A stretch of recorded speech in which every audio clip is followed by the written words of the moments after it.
तर मनोज जरांगे जंतर मंतरवर आंदोलकांची भेट घेणार आहेत। छत्रपती संभाजीनगरहून जरांगे दिल्लीच्या दिशेने रवाना झालेले आहेत।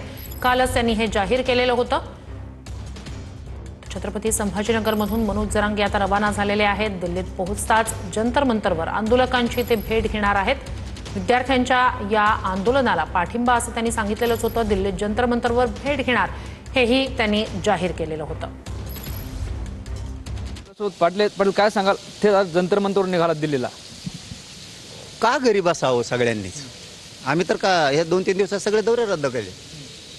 का बसावं? जर एखाद्याच्या लेकरं तिथं लढत असले आणि ते जर न्यायासाठी भविष्यासाठी अट्टास धरला असेल की फक्त आम्ही भविष्यासाठी भांडतो, राजकारण तुमचं तिकडे जळू द्या, राजकारण तुम्हीच करा, सत्ताही तुम्हीच बघा, परंतु आमच्या न्यायासाठी आम्ही जर तिथं लढतोय आणि त्यांच्यावरती जर क्रूरपणानं हल्ला केला गेला तर या देशातल्या लोकांनी शांत बसलं नाही पाहिजे।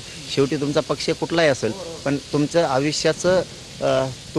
आयुष्याचं सोनं करणारं तुमचा मुलगा मुलगी आहे, त्यांच्यावरती तिथं हल्ला होणार असला तर देशभरातले लोक घरी बसून काय करतात आणि का वाट बघायची? काय असतं, एक माज आणि एक मस्ती असते बघा, ती मस्ती इतकी भयानक असते सत्तेची, ती कोणालाच मोजत नाही एकदा आल्यानंतर, पण त्यांच्या हे लक्षात नाही आहे। हेच लोक पाडून टाकणारे पण आहे, हेच लोक पाडून टाकते, 100% पाडून टाकतात हेच लोक।